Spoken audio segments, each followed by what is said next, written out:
कहानी। नानी घर की छुट्टियां, प्यार, मस्ती और यादें। गर्मियों की छुट्टियां शुरू होते ही सब बच्चे अपनी प्यारी नानी के घर पहुंच गए थे। सत्यम, सृष्टि, सार्थक, मनीष और आयांश। नानी घर जैसे किसी मेले में बदल गया था। हर कमरे में हंसी, शरारत और मस्ती की गूंज थी। सुबह होते ही बच्चे खेलने के लिए तैयार हो जाते। कभी छुपन छुपाई, कभी लुका छिपी, तो कभी तकिए की लड़ाई। सत्यम और सार्थक को कार से खेलने का बहुत शौक था, लेकिन जब एक ही कार होती तो झगड़ा होना तय था।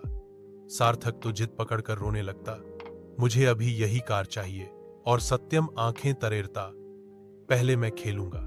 वहीं सृष्टि सबसे तेज और चालाक थी।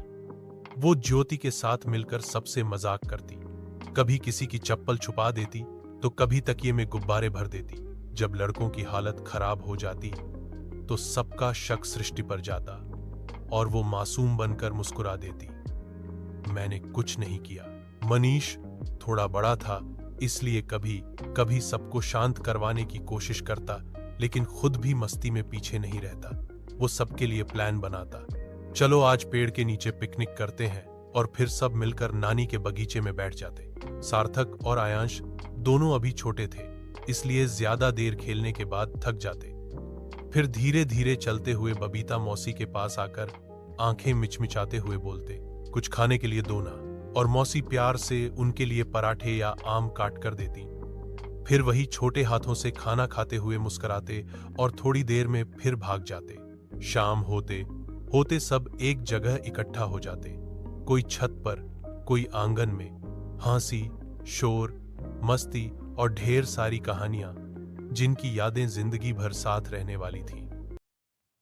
उसके भाई बहन पंकज, रोशनी और ज्योति हमेशा की तरह एक दूसरे से छोटी छोटी बातों पर लड़ते रहते थे। कभी रोशनी पंकज से बिग बॉस देखने के लिए लड़ती, तो कभी ज्योति अपने नाटक देखने के लिए। उनका यह मजाक मस्ती का सिलसिला कभी खत्म नहीं होता था। गर्मी की छुट्टियों में सृष्टि, सत्या और सार्थक भी उनके साथ आए। सभी बच्चे मिलकर कार्टून देखने और खेलने में व्यस्त रहते। उनके पास दो प्यारे कुत्ते भी थे, एक का नाम लूसी और दूसरे का कोको था। लूसी और कोको भी बच्चों के साथ खेलते और मस्ती करते। सृष्टि को जाब साब पारिशन कारती, टू उओ हमारे ममा जी, जिनका नेम विकास, हाय उओ एक मैदाल शॉप माई जॉब करते, हाय अनहे जैक से बात पाता देती और फिर सबको दांत पारती। और जब सृष्टि सत्यम को कुछ खाना होता तो वो अपने नाना जी को बोलती, नाना कुछ खाना, हाय, और नाना भारक शॉप से दिला देते। दिन बीतते गए और सभी ने मिलकर गर्मी की छुट्टियों का भरपूर आनंद लिया। लेकिन जैसे जैसे छुट्टियां खत्म होने लगीं, बच्चों को यह एहसास हुआ कि उन्हें अपने अपने कामों में लौटना होगा। एक दिन सृष्टि के पापा, जिनका नाम अजीत था, घर आए। वह नाला रोड के एक शॉप के मैनेजर थे। उन्होंने सभी बच्चों को अपने साथ चलने के लिए कहा। पंकज ने बताया कि वह सेंट जोसेफ स्कूल में पढ़ता है और उसे कोचिंग भी एलेन में शुरू करनी थी।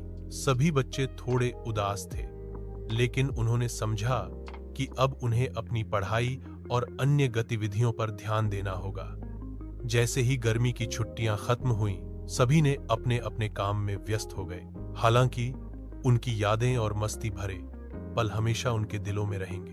पंकज, रोशनी, ज्योति, सृष्टि, सत्या और सार्थक ने यह तय किया कि वे छुट्टियों के बाद भी एक दूसरे से मिलते रहेंगे।